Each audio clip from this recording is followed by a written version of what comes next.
Hello guys, today's our topic is capital budgeting. In this video we will learn about meaning of capital budgeting, its importance and its type. So let's begin with our topic.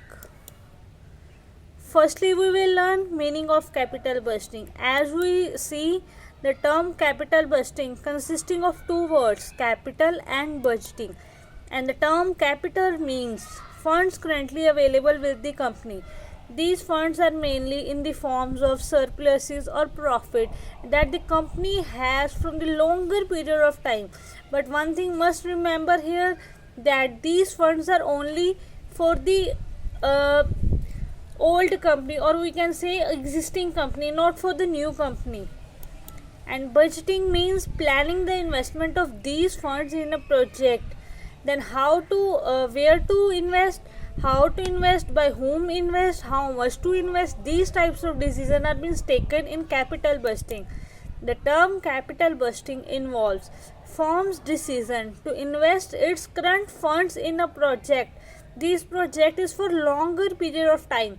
So here we need to compare its cost or its benefit. We need to see whether this project is profitable for our firm or not. The next topic is importance of capital budgeting.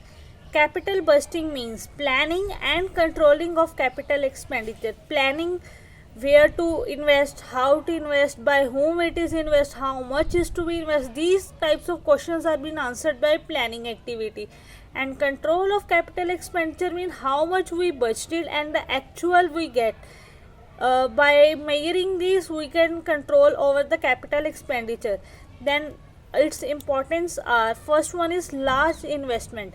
Capital budgeting decisions generally involve huge amount of funds, but a funds with each and every company, or we can say firm, is limited because its demand is far exceed its resource.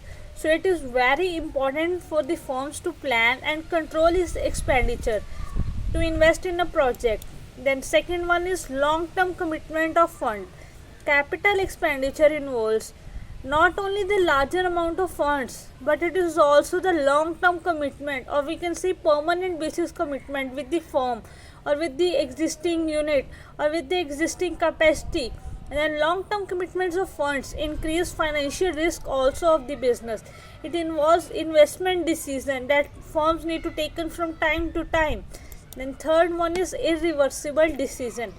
These types of decisions are irreversible in nature. If one is able and he is committed that he invest in a capital budgeting, then he need to take these decisions, and these decisions are irreversible.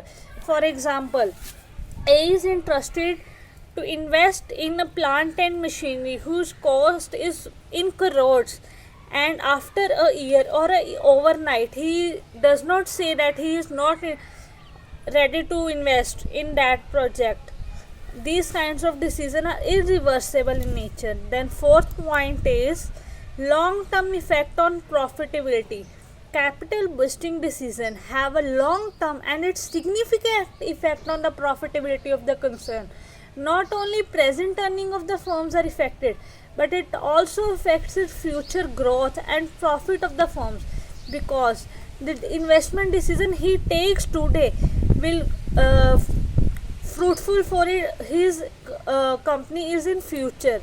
Then fifth point is difficulty of investment decision. These decisions are not easy. Not each and every firm is able to invest in these plans, and not each and every firm is able to take these kinds of decisions. These decisions extend to a series of years beyond the current accounting year. Not only the present year is affected, but it also affects our future price, future profits, uncertainty of future, higher degree of risk involved in these kinds of investment decisions. Then sixth point is national importance. It determines employment, economic activity, and contribute to economic growth of the country. With these kinds of decisions, our economy also grow. We can provide employment opportunity to others who are unemployed, and by many more ways we can generate resources, and we provided opportunity to that suppliers to supply our resources. With this, we also boost our economy to grow. Then our next topic is types of investment project. Here we classify it into three mainly types. These are as first one is the new project. In new project, what will happen? Everything is new, but the businessman may be the same person, or he is the one who does not have any knowledge about the project. He may go for backward integration or may go for forward integration. Now what is the backward integration?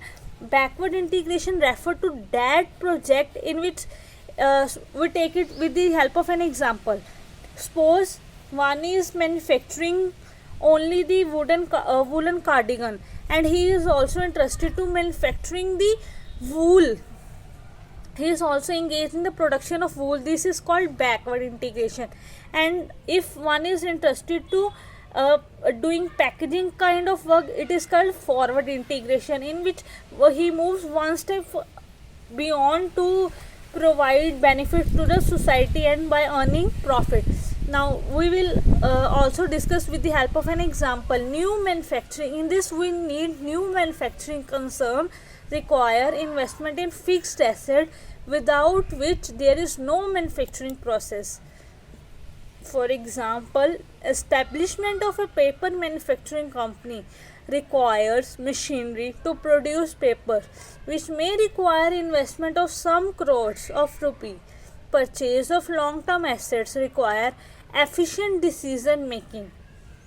Now, second type of our investment project is expansion project. Expansion project generally increase existing capacity of the unit. One is doing the same kind of work, only he want to increase our capacity beyond the certain limit, or addition of new features to the existing product, or he may want to introduce some new features, some new type of categories in that product, or widen the distribute network, or he is interested to distribute. Suppose one is firstly introduced our product in a state level market, then after this he is interested to introduce it at national level, then after this international level. This is the widen the distribute network. These three types of investment call for an explicit forecast of growth. Now we will take one more example. For example, a paper manufacturing company which is currently producing 20,000 ton of paper per year may increase its plant capacity by 10,000 tons per year, in which what will happen, manufacturing company is using existing policy by increasing our capacity. He may want to earn more profit but through expansion projects. Now our next is research and development project. Nowadays majority of large firms are setting up their own R&D departments. Organization requires more funds to set up R&D departments. R&D projects are characterized by numerous uncertainty and typically involves frequent decision making. Thank you for watching this video. If you like this video and its concept, then like, share and subscribe my channel. Thank you.